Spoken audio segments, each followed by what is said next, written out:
Good afternoon. We have reached the level of the microeconomy in the thematics of considering biospheric social economic systems as objects of governance, and we consider this thematics through the prism of the philosophy of governance towards quality, i.e., how to govern an enterprise is the first question. How to govern so that products are of high quality? Because if the products are of poor quality, then the quality of life of society is low, and its prospects leave much to be desired. I want that when we consider a theme in the aspect of governance towards quality, you don't forget about what we have spoken about before, and see the process as a whole, so that a narrow particular theme gets exactly into where it needs to be. So once again, here is the definition of quality that we rely on. The quality of a product is an objective given, and it is a combination of two factors. The first factor is the complex set of metrologically consistent characteristics of a product that are objectively inherent in it.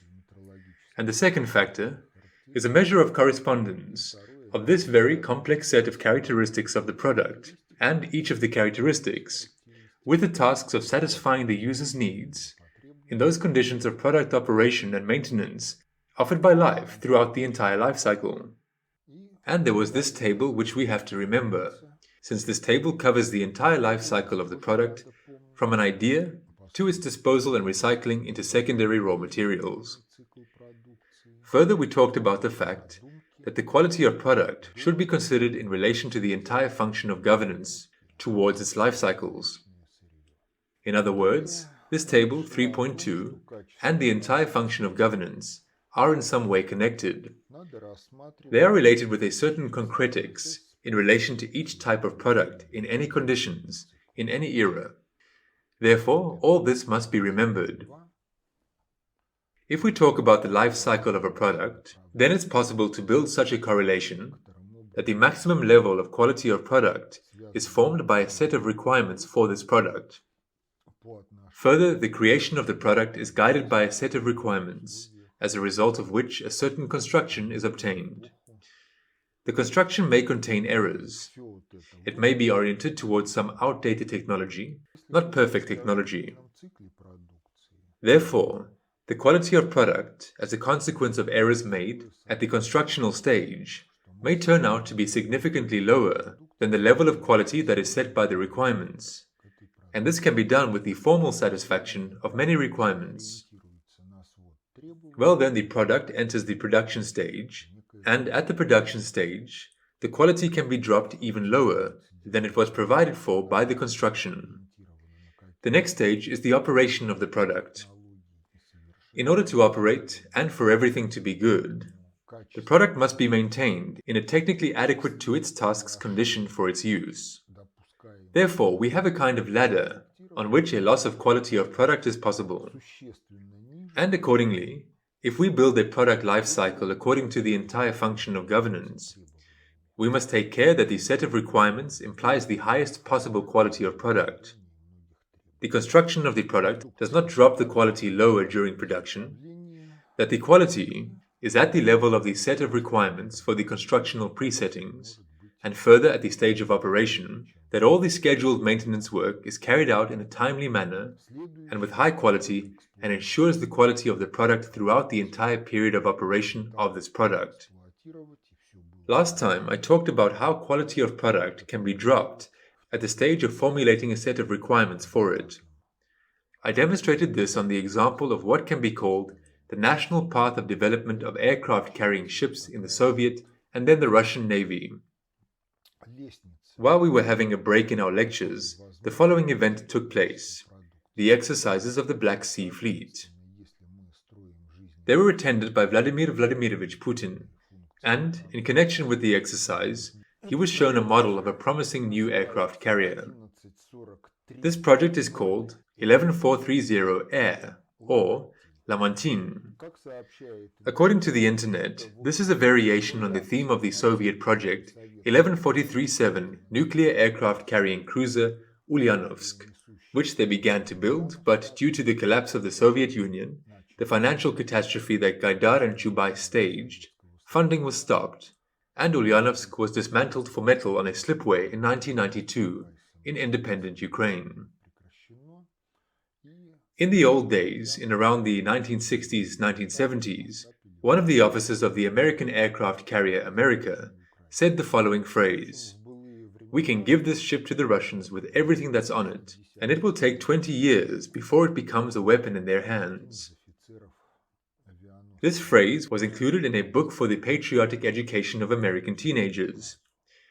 If we relate to the fact that we, first the Soviet Union, then Russia, have been dealing with the problematics of creating an aircraft carrier fleet for probably 50 years, then within 20, actually within 50 years, the Russian Navy and Ministry of Shipbuilding Industry have been unable to draw an aircraft carrier that would fit into the cannon.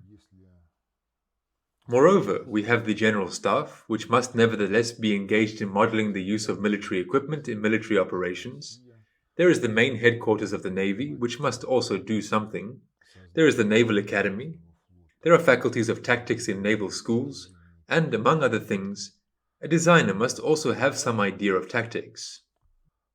If you want, you can rewind the video, count the planes outside the runway of Project 11430 Air, and the plane standing on the flight deck outside the runway of the American aircraft carrier Dwight D. Eisenhower, CVN-69, the second ship in the aircraft carrier Nimitz-class.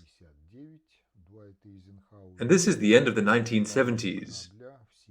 So it turns out that the structure type of aircraft carrier with a ski jump reduces by about 2/10 the number of aircraft that a ship can scramble on an emergency call, i.e. in those conditions when the flight deck is used for parking an air group prepared for departure on an emergency call, and the runway and catapults located on the runway, and the left sponson at the left edge of the flight deck are used to support takeoff and landing operations when changing air groups on duty, which include a number of fighters, a number of reconnaissance and target designation aircraft, that is, AWACS aircraft.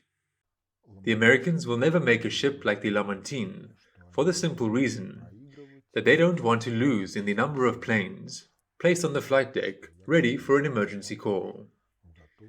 This is an example of the fact that the absence of process thinking and thoughtless designing, thinking in some static positions, is able to lower the quality of products, because when they read in the reference books that the Nimitz has about 70 planes, and the Storm and the Lamartine have more aircraft, then the illusion is created that we are doing well in designing, and if we build these ships, then everything will also be fine. And few people think about the fact that there are processes in which an aircraft carrier participates as a carrier, which allow or don't allow the use of the number of aircraft on board with maximum efficiency. And it makes me think about this, here. Tsushima is a terrible defeat of the Russian Imperial Navy, and the ignorant or mocking authors of this inscription on the wall actually reflect the fact that the culture that has developed in Russia by now, the subculture of understanding reality and the subculture of designing the future, they do not guarantee a comfortable future for the country.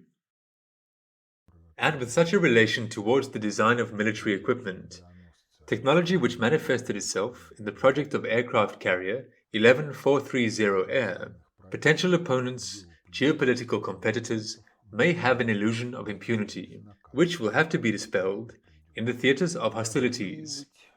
But this should be prevented. If we talk about Tsushima, although today's conversation is not about Tsushima, but about the quality of product, then it should be noted that a lot of things were hung on ZP Rozhdestvensky. A lot of things were hung on N.I. Bogatyr, who surrendered the remnants of the 2nd Pacific Squadron to the Japanese without a fight the day after the defeat.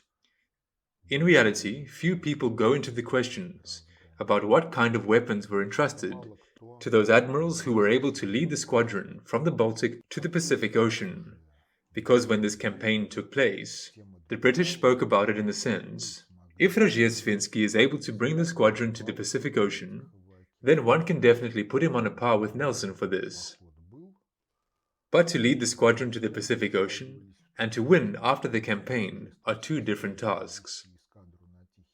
And in order to be able to win, it was necessary not only to be tactically literate, in the sense that this concept could be interpreted at the beginning of the 20th century, But it was also necessary to have ships that would be superior in their qualities to the ships of the enemy. Therefore, Tsushima is an abundance of facts on the theme of how the product is created and how the quality of product is lost, in this case in relation to military equipment, technology. And the history of the Russian Navy also provides an interesting example. I'll show you pictures of 3 ships. This is Varyag. I talked about the Varyag, about her feat around a year ago, because quite a lot of dirt was poured on Vsevolod Fyodorovich Rudnev and on the Varangians in post-Soviet times. And those idiots who don't know how to think in processes, don't know how to model situations, and think in a static, stereotyped way, they think in passport characteristics of the ships that participated in those events. According to the passport characteristics, the Varyag could make a speed of 24.5 knots. It had on board 12 6-inch guns, 12 75mm 3-inch guns. During the battle, it did a speed of within 13 knots. Allegedly, Rudnev was to blame for not using the cruiser entrusted to him at full combat power. But no one ponders about whether this was real combat power that Rudnev could have used, so that the cruiser could have broken through from Chimilpo to Port Arthur. Here is another ship of that era. This is the cruiser Askold. The Varyag was built in the USA, the Askold was built in Germany. Germany of that time. Now it's the territory of Poland, Gdansk, and at that time it was the city of Danzig. This is another cruiser of that era, Bogatyr, also built in Germany. And note that the appearance of these cruisers is very different. It's simple even if you count the smokestacks.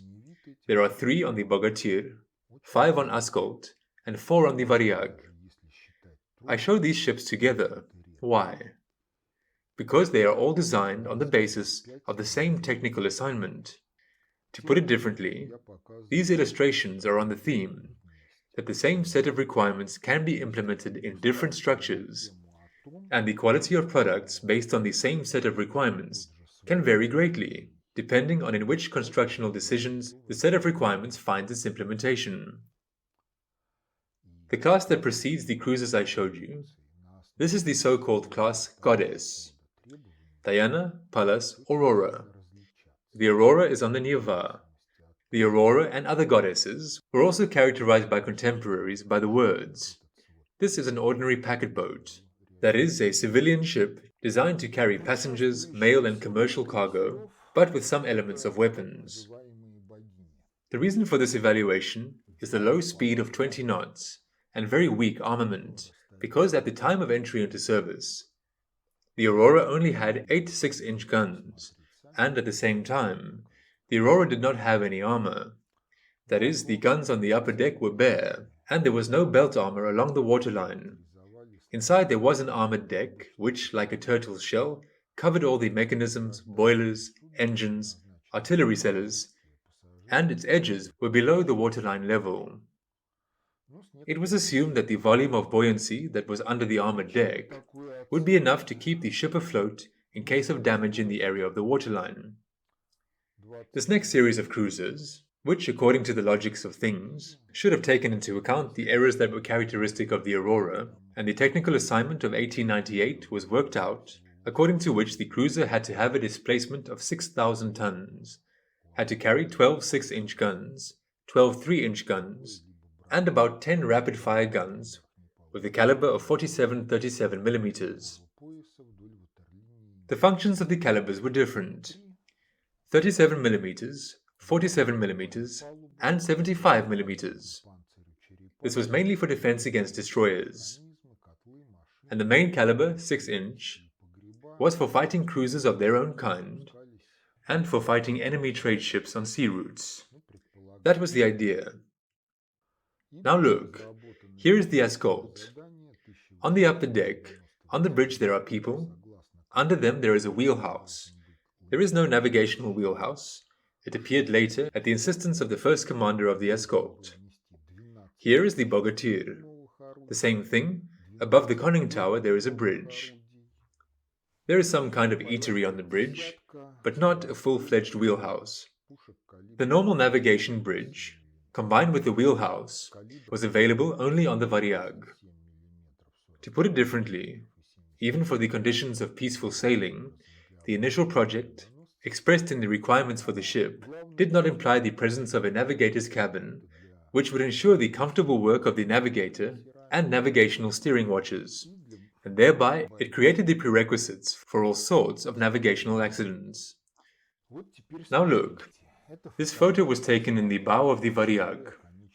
In the foreground there are 6-inch guns, gunmen. On the right side of the frame, there is a conning tower and a bridge over it. The navigation bridge and the wheelhouse are not captured in the picture. The guns are bare, the gunmen are bare. Imagine the consequence of a 6-inch shell explosion within the boundaries of this photo. A 6-inch shell has a mass of 40 to 50 kilograms, contains explosives from 3 to 6 kilograms. For a high explosive shell of our days, the probability for unprotected gunmen to be hit by fragments at a distance of 50 meters from the epicenter of the explosion is 0.7. That is, out of 10 people, 7 people will be wounded or killed if they are at a distance of 50 meters from the epicenter of the explosion of a 6-inch shell. If something explodes here, then all these people here will be killed, or they will be wounded. Nevertheless, the policy was that the guns had to be bare, because in this case, the lateral projection area was less than if it had been armored, because it was assumed that the enemy would fire on an unarmored cruiser for some reason with armor-piercing shells. During the Russo-Japanese War, the enemy fired high-explosive shells at Russian ships, as a result of which, during a 45-minute battle, 75% of the Varyag's artillery was disabled, and almost all the gunmen were disabled. Moreover, one of the shells that exploded between the fourth smokestack and the main mast immediately disabled 4 guns. In addition, these very guns, 6-inch Cannae guns, had a construction defect. When firing at high elevation angles, the gear sectors of the lifting mechanisms were destroyed, and the recoil mechanisms were destroyed. That is, the gun, after firing, became unusable. Further, one more element. Here in the photo is the crankshaft of the Varyag engines. Let's imagine that the crankshaft is spinning. This means that each of the cranks is under the impact of inertial forces, which, according to theoretical mechanics, are fictitious forces and don't really exist. But a mass that is not coaxial to the axis of rotation, it will actually generate transformation of the inertial force, and accordingly bearings on which the crankshaft is placed will be under the impact of these inertial forces. When the Varyag engines, broken after 2 years of operation, were examined by the engineer of the Nevsky plant, I.I. Gippius, he noted that the angles at which the cranks were fixed did not correspond to the norms of that time, which implied compensation for inertial forces. In addition, please note that the crankshaft is constructionally made so that there are no crank cheeks, which would hang against the main bearings on the cranks with which the piston groups of cylinders are connected, and would partly compensate for inertial forces. I was too lazy to calculate the forces of inertia that this crankshaft generates on thrust bearings. However, if we turn to the guidelines for the design of steam engines, they say that in multi-cylinder engines, the crank angles of the crankshaft should be equable and are calculated according to the formula 360 degrees we divide by the number of cylinders of the engine. Here are the Varyag engines, 4-cylinder, and accordingly, the crank angles must consistently go through 90 degrees. What do we see here? We see the first 2 cylinders, the crank angles through 180 degrees. The second 2 cylinders, also the crank angles through 180 degrees, and altogether, the second and third cylinders, through 270 degrees. If you search the internet and find schemes of the crankshafts of the Titanic, there, to all appearances, the crank angles differ from the scheme of the Varyag cranks and are more similar to the recommendations of the steam engine design, which can be found on the internet. Why and how the Varyag engines were created in this way is an open question. But thanks to this design, errors in the setting of the steam distribution mechanism in the 10-knot economical speed mode.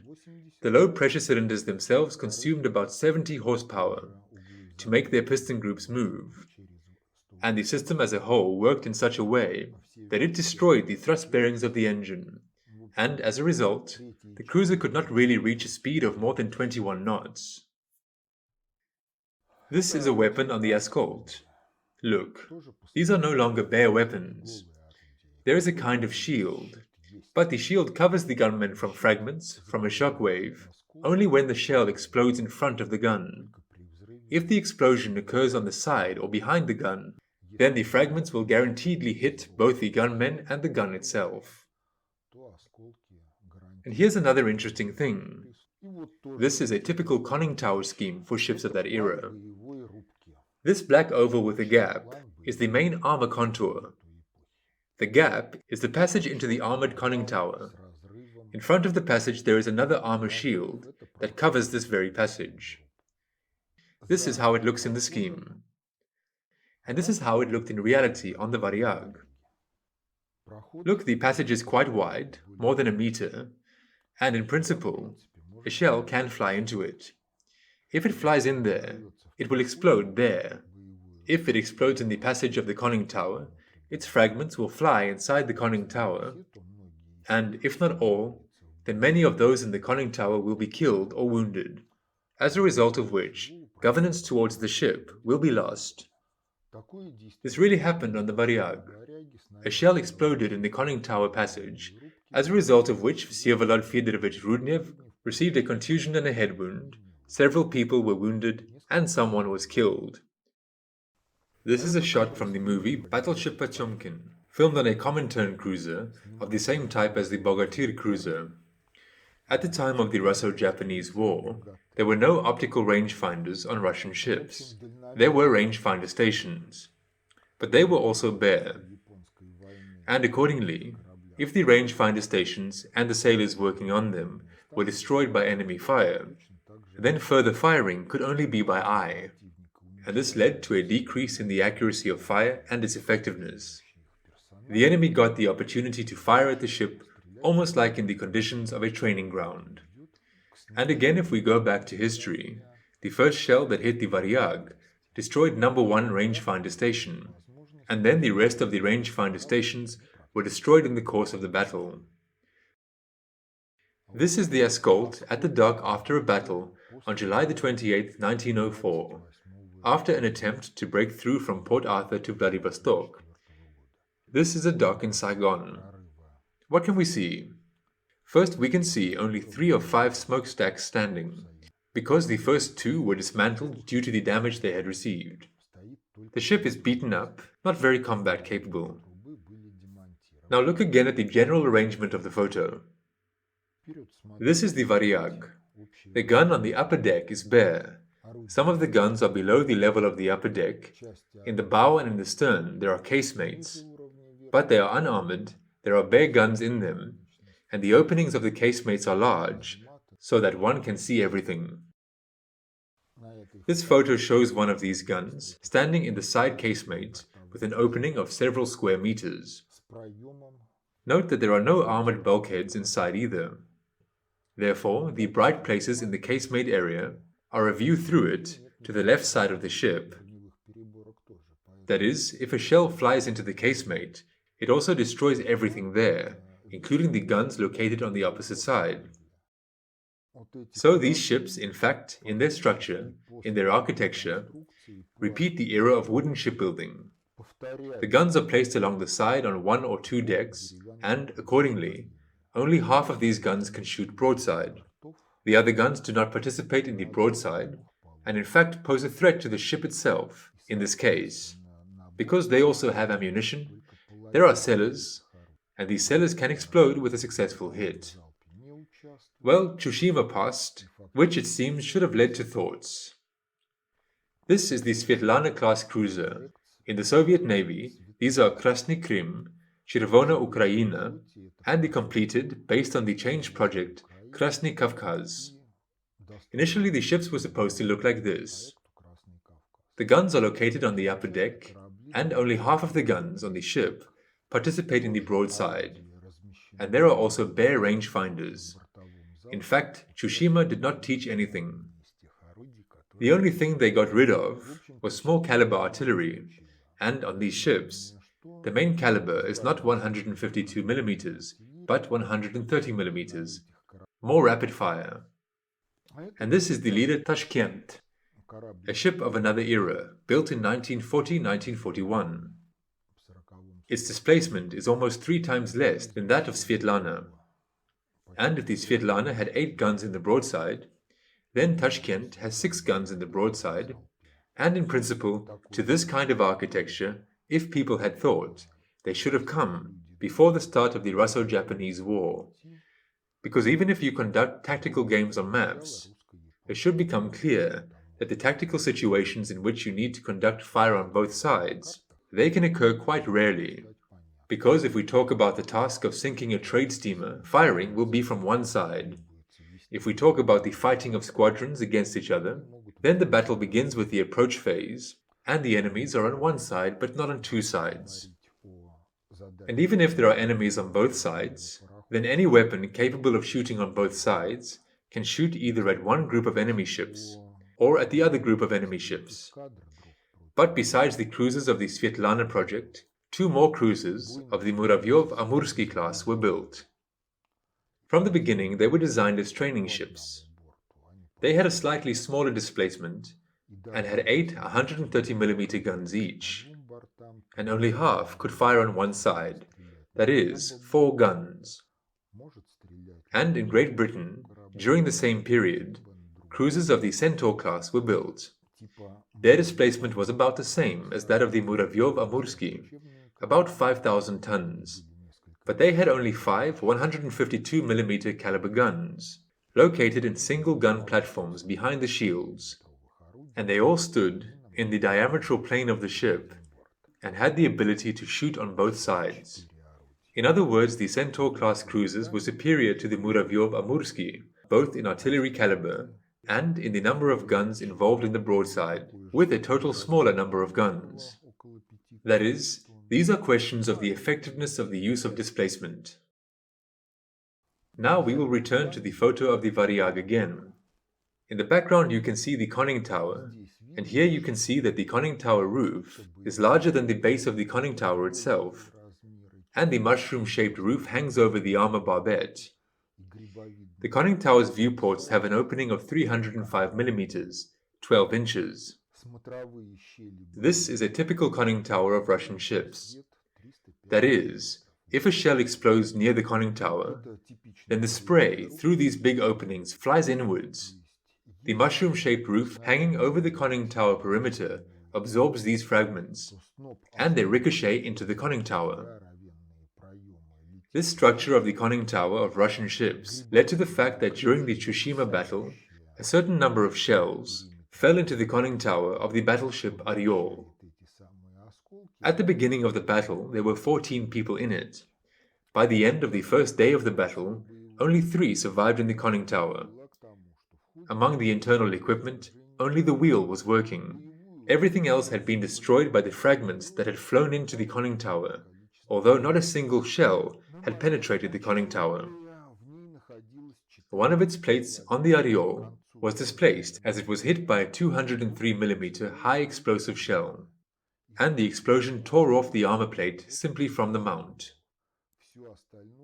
The attempt of the squadron to break through from Port Arthur to Vladivostok on July 28, 1904, did not take place, also because an enemy shell exploded under the visor of the conning tower on the flagship battleship Tsarevich, as a result of which the entire command of the squadron was destroyed. Yes, we can say that Russian ships were typical ships of that era. They were at the world level and so on and so forth. But they were not quite typical ships of that era, because when the cruiser Rurik was built, the first Rurik, which perished during the Russo-Japanese War, the British also evaluated it. The British had 2 cruisers built, powerful and terrible. They were designed as a response to the Rurik. And before the working out of the technical assignment for the design of this class of cruisers, Varyag, Askold, Bogatyr, in the British naval press an evaluation was given to the Rurik project.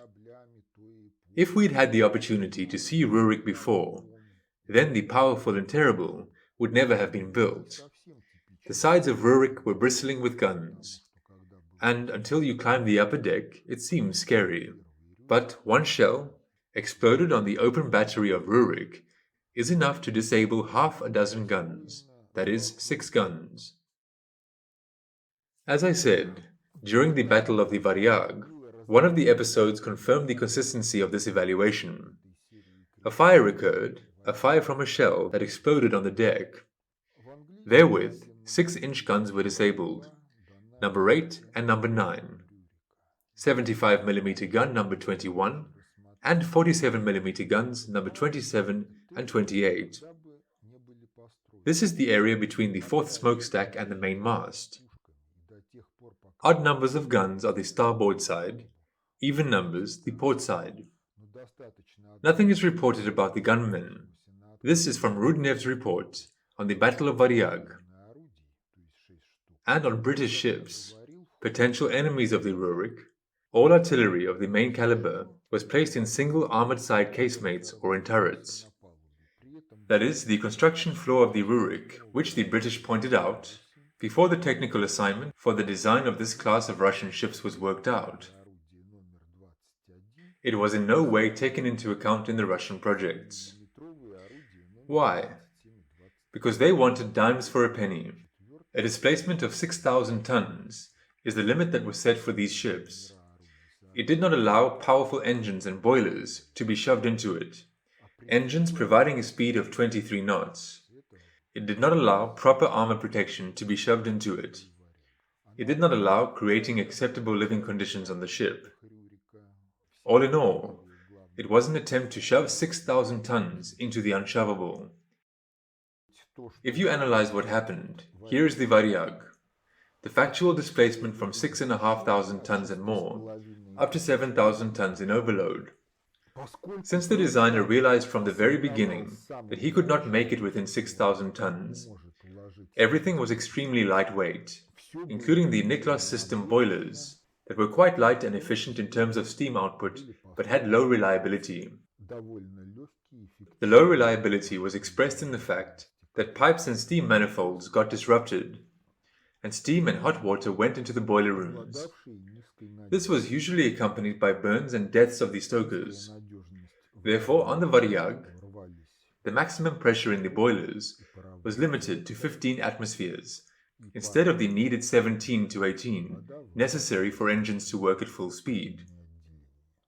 The absence of armor protection, in addition to the obligatory protection of the conning tower, is also the result of the designer striving to make a displacement of 6,000 tons.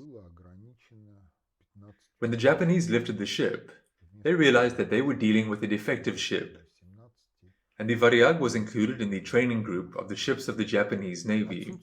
They did not make any effort to modernize it simply because they understood that they had lifted a freak. They did not get a masterpiece of military shipbuilding, but a freak. Moreover, it was 3 times a freak. The first time a freak at the level of the set of requirements for the ship.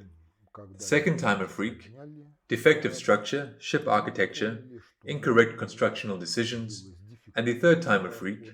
This is the low quality of production at the William Crump and Sons plant.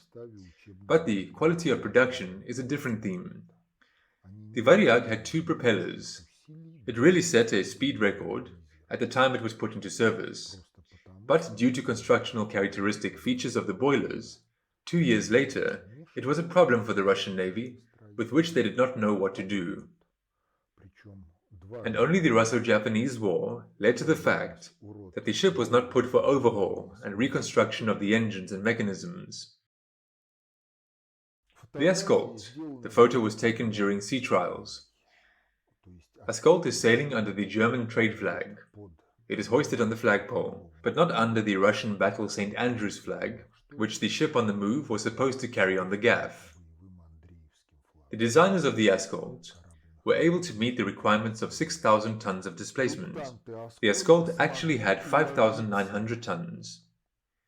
Herewith it turned out that the standard supply of coal does not allow to ensure the necessary cruising range of 5,000 nautical miles, but there was room for an additional supply of coal. Unlike the Varyag and Bogatyr, the Askold had 3 engines. To put it differently, it had 3 engines due to the fact that the engines were smaller in size, and she did not have the same problems as the Varyag had. Here one has to understand such a feature, that the steam engine of that time was mounted on a frame in a workshop, and the rigidity of this frame was sufficient for the engine as a whole to be taken by a crane and moved to a ship, where it was lowered onto a foundation that was connected with the hull structure. The Varyag had the largest engines, and the hull was rather flimsy due to the fact that the designer had to save on everything. The foundation for the engines as such was absent on the Varyag too. Just in the area where the engine was located, the ship frames were appropriately designed, and they had light platforms on which the engine stood. But one must understand that the hull of a ship is not an absolutely rigid structure. It bends in waves. You can watch a modern 300-meter container ship bend on YouTube. The camera stands in one of the rooms, and you can see how the 300-meter hull of a ship bends in the rough water. The Varyag is 129 meters long. The Askold is about the same. Of course, this is not a 300-meter container ship, but it also bends in the rough water. And if a steam engine does not have such a device as a crankcase, engine blocks, which ensure the rigidity of an automobile engine, then the engine deforms on the move, as a result of which the load on the bearings in waves is not the same as in calm seas. And accordingly, under the impact of construction defects of the engines, and under the impact of rough water and general deformations of the hull, the Varyag engines quickly get out of order. The smaller engines of the Askold, designed differently, worked without problems, and the Askold proved its reliability. But pay attention, the Askold has a flush deck hull. It does not have a bow superstructure, forecastle, like on the Varyag. Due to this, the seaworthiness of the Askold is worse than the seaworthiness of the Varyag and Bogatyr. And among other things, the bow guns. The bow gun stands on the bow superstructure, in front of the conning tower, and also in the side casemates on the upper deck, are exposed to splashes. Splashes at low temperature. This is icing. On the upper deck of the Askold, black spots. These are the shields of the 152mm main caliber guns. They stand like this. And below the upper deck, in the side casemates, they are closed. There is a 75mm caliber gun. Well, due to the fact that the hull was low-sided, in calm water the Askold could use 75mm guns, but with more or less strong waves, certain problems arose. The Askold showed itself very well. On tests, it exceeded its design speed. Instead of 23 knots, it achieved a speed of almost 25 knots. Some sources claim that during the Russo-Japanese War, when it was very necessary, it also exceeded the 25-knot limit. But again, the hull was weak. And during the sea trials it turned out that the Askold was beaten by vibration. Well, if the ship is beaten by vibration, then this is first of all unpleasant, because if comrades officers are sitting in the wardroom, tea splashes from the cups, and vibration in those days was measured by how much tea spilled out of a full cup. About half a cup spilled in those days. But guns are also affected by vibration. This means that those modes, in which the hull is beaten by vibration, are not combat modes, because firing from guns, even with an accurate indication of distance, will be ineffective due to the fact that the dispersion ellipse will be much wider than if the same guns are on a motionless hull where there are no vibrations. In addition, the Askold is the only project that fully met the requirements of the technical assignment. It was assumed that the ships ordered abroad, if necessary, could become models for the creation of the same ships in the Russian Navy, and they would be built at Russian shipyards, or the class would be ordered to the builder of the lead ship. But the Russian High Command could not make a 5-smokestack cruiser. It was incompatible with their concepts. Therefore the Askold, although it formally met all the requirements, did not go into mass production. After the battle on July the 28th, the cruiser underwent refurbishment and served in the Russian Navy before the revolution. The revolution found it abroad, so the Soviet Navy did not procure it, and then it was scrapped. This is the Bogatyr at the time it's put into service. In fact, the designer was lying. He reported that he had kept within 6,000 tons of displacement. But when in Russia, according to the project Bogatyr, other cruisers were built, cruisers such as the Oleg in the Baltic, Ochakov in the Black Sea, Memory of Mercury on the Black Sea, it turned out that the actual displacement of the Bogatyr was 6,700 tons, so Germany had seriously deceived. Thanks to the fact that the Germans, designing the Bogatyr, did not bother to keep within 6,000 tons of displacement, the Bogatyr turned out to be the best of all these ships. First, the high-sided hull provided good seaworthiness. It was somewhat wider than the Varyag. Therefore, the rigidity of the hull was higher than that of the Varyag, the Askold, and the Bogatyr had no problems with vibrations. As for the placement of the artillery, the main caliber was 6-inch guns. On the bow and aft, there were 2-gun armored turrets.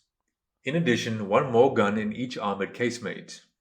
That is, it turns out that on the bow and stern, on both sides in the armored turrets, there were 4 guns and a total of 8 guns, behind the protection of the more or less normal armor of the turrets and casemates. And 4 more guns stood behind the shields, on the upper deck in the middle of the ship. The Bogatyr did not show speed records. She honestly overcame the 23-knot line, ran at full speed for 12 hours, and everything was just fine. The 75mm caliber artillery on the Bogatyr was located partly in the side casemates under the upper deck, and partly on the deck platforms behind the shields. Several cruisers were built in Russia according to the Bogatyr project. The Oleg took part in the Tsushima battle and generally showed itself well. She received 14 hits from shells of 152 to 203 mm caliber. Twice she escaped from the explosion of artillery shells. Because the fires that broke out on her, the team was able to cope with them. The losses of personnel, thanks to the armor protection on it, were lower than on the Varyag and Aurora. The Varyag received 11 hits, 31 people were killed, about 100 were wounded. The Aurora, during the Tsushima battle, received 18 hits. There were also quite a few killed and wounded people. And on the Oleg, only 12 lower ranks were killed and 36 were wounded, 1 fatally wounded and 7 seriously wounded. 2 officers were wounded and 1 was shell-shocked. The Oleg was commanded by the captain of the first rank, Dobrotvsky. He characterized this cruiser with the words, "Gloved hands," meaning armor on artillery. The whole body is bare. After the Russo-Japanese War, the question of whether to put belt armor on the Bogatyr-class cruiser was discussed, but it did not come to this, although there were technical capabilities, and such studies were carried out. These were different ships built according to the same technical assignments, the same set of requirements. But the main problem of these ships was all the same, the technical assignment. Professor at the Naval Academy, N.L. Klado, wrote about this at the end of the Russo-Japanese War. As for the large armored cruisers, their uselessness no doubt is obvious, and it's not worth talking about this, since it was decided long ago, even before this war, in all navies, with the exception, unfortunately, of the Russian Navy. If the Japanese could benefit from their armored cruisers, it was only because the Russians did not have armored cruisers. Well, in the Japanese Navy, armored cruisers, cruisers that do not have belt armor along the waterline, had about half the displacement of the Russian cruisers, and they were not intended to participate in squadron battles. In addition to battleships, the Japanese had armored cruisers. They had belt armor along the waterline. And all artillery, at least of the main caliber, placed in the armored turrets and armored casemates. Therefore they had a greater combat resistance and participated in battles on a par with battleships, since when they were fired on by high explosive shells, they did not lose their combat effectiveness. and a hit with armor-piercing shells, this was a rare thing. So it's believed that the Varyag was able to achieve one hit on the Osama, as a result of which its aft turret was out of order. With the hit statistics within 2%, that is, 2 shells for every 100 shots. So, armored cruisers, when fired on with armored-piercing shells, they also did not lose their combat effectiveness in most cases, since the loss of combat effectiveness required the penetration by shells into the engine rooms or into the artillery cellars. But there were no such cases in the entire history of the Russo-Japanese War. It is possible to analyze, of course, the quality of construction of Russian battleships also according to the principle technical assignment structure quality of production. But if we talk about the technical assignment, i.e., about the set of requirements that were made for the battleships, then these were typical battleships of that era, neither better nor worse. Yes, they were about 2,000 tons less in displacement than the Japanese battleships. They had less by 1 or 2 6-inch caliber weapons than the Japanese battleships. But this was not a fundamental thing. But other things were fundamentally different. Defective conning towers, wood in the interiors, wood furniture. In this respect, the Varyag had an advantage over all ships of the Russian Navy, since on her there was a minimum of wood. All furniture was steel. But again, it's interesting. Together with the Varyag, Russia received technical drawings for this ship's furniture and in addition, one set of furniture, samples. And in the Russian Empire, there was no single company that would undertake the contract for the manufacture of steel furniture for the ships of the Russian Navy, although, logically, it should have been understood that this was a long-term contract of orders, since the ships were being built, would be built, and they could not be without furniture. But the Varyag, even though she was unsuitable for battle, there were no catastrophic fires on her, largely thanks to the fact that she was the first ship in the Russian Navy, in the interiors of which there was practically no wood, there was no wooden furniture. Practically there was no wood paneling. The rest of the ships had a lot of wood, and during the Battle of Tsushima, 2 6-inch caliber turrets on the battleship Alexander Suvorov stopped firing, because it was impossible to stay in them, because of fires that were blazing around. They were not damaged by enemy fire, but it was impossible to be in them, because the wooden arrangement of the battleship's living quarters was burning. So these were also ships that were unsuitable for battle. In this respect, the fate of the battleship Aurora, which the Japanese handed over, is interesting. Due to the errors in the technical assignments, the displacement reserve in the Russian ships was minimal. Therefore, it really turned out that the ships entered service with a construction overload. But for the battleship, the bad thing about it was that the main belt armor turned out to be lower in the water than it should have been, and its effectiveness was also lower than it could have been, or should have been, according to the project. The Japanese, after they got their hands on the battered Aurora, stripped almost everything off it to the level of the armored deck. Then they expanded the hull without changing the contours, removed the small caliber artillery useless for the battleship, and the 6 2-gun 6-inch turrets were replaced with deck 200 300mm guns. And at the same time, they were able to keep within the design displacement of 13,500 tons. In other words, the Aurora was the only ship that the Japanese reconstructed after capture, and it became better than it was according to the project. Still, I want to say again that I talked about the ships not because they are themes of history, but because the ships are an illustration on the theme that even according to the same technical assignment, product samples can be designed that will be very different in terms of structure. But in any case, the quality will be at the level formulated by the set of requirements. And if the designer finds an opportunity to deviate from the set of requirements in some cases, then the product quality may be higher than that formulated by the erroneous set of requirements. Because if we again consider 3 projects, then the Bogatyr, which you can see now in the photo, was the best of all. But thanks to the fact that the Germans immediately decided that if the set of requirements could not be met, then they had to build the cruiser with some deviations from the set of requirements, and thus they would supply themselves with shipbuilding orders. This strategy of the Bogatyr designer turned out to be a winning one. Although the ship did not meet the requirements, nonetheless, it was this ship that served as a prototype for the construction of several Russian cruisers, similar to it in structure. What was the difference? In Germany, the metric system was in use. In Russia, the English system of weights and measures was in use.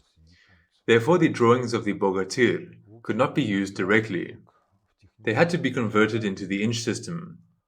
Well, a developed ram can be attributed to errors in the design of the Bogatyr. The fact is that after the Battle of Lida, before the First World War, military theorists could not imagine a warship without a ram. But if the Varyag and Askold rams were purely symbolic, yes, they seemed to be present in the structure. But the Varyag ram, going under the water, was almost flat. The Askold ram was near the waterline. It was not developed.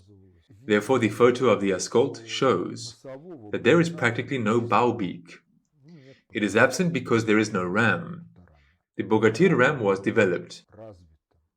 There are no photos of the Bogatyr on the move, but you can see on the internet there are photos of other ships of that era on the move which have a ram. All the ramming ships spent energy trying to drive the wave in front of them. If the Germans had made Bogatyr also with some symbolic flat ram, then she could have traveled even faster. Or they could have saved on the weight of the power generating system and done something else useful to make the ship better than it was in reality.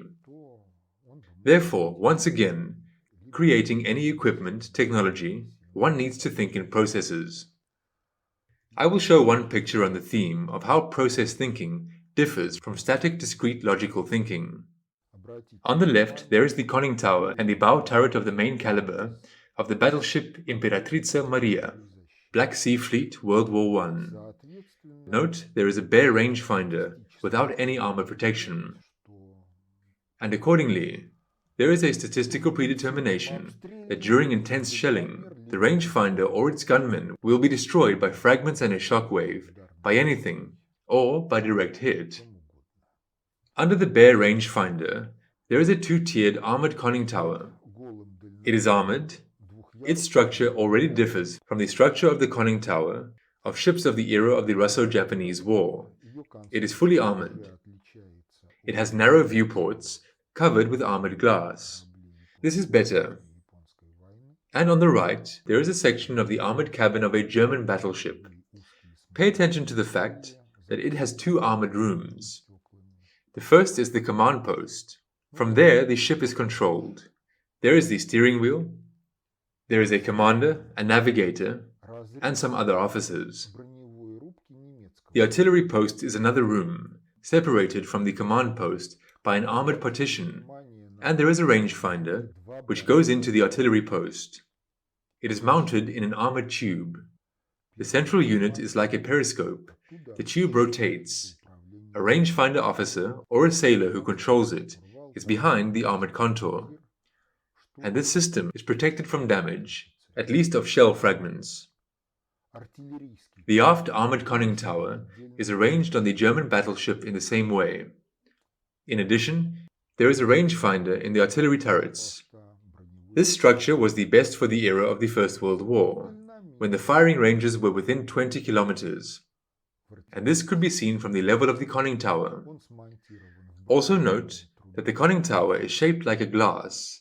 That is, the top is larger than the bottom. This was also purpose consonant, since if a shell hit, there was sloped armor, but no perpendicular armor. And if a shell hit at an angle to the armor, then the probability of a ricochet was higher. But it would go down somewhere, damage some structures, but would not penetrate the armor contour. Well, the structure of the conning tower of the Sevastopol-class battleships in the Baltic, the Imperatritsa Mariya-class battleships in the Black Sea, the structure of the conning towers of the Ismail-class battlecruisers, which were not completed, along with the appearance of the Svetlana-class cruisers, as well as along with their structure, this is an indicator that Tsushima had not taught anything. And if the First World War had begun after these ships were completed and put into service, they would have had a chance to participate in naval battles. In this case, the Russian Navy would have had a lot of trouble, precisely because the technical assignment contained errors, and constructional decisions replicated the decisions of past eras, without taking into account the possible real combat situation in which these ships would have to operate. So this lecture was not about Tsushima, not about the ships and the history of military shipbuilding. This lecture is an illustration on the theme that you need to think in processes when you want to govern the life cycle of a product. And you need to think in processes both at the stage of working out a set of requirements and at the stage of working out the structure of the ships themselves or of other products. It is necessary to understand the objective laws that the quality of a product cannot be higher than the quality of maintenance. The quality conditioned by maintenance cannot be higher than the quality which is constructionally ensured. And the quality which is constructionally ensured cannot be higher than the quality formulated by the set of requirements, on condition that the designer does not go beyond the limits that are set by the requirements. That's it for today. Thank you for your attention.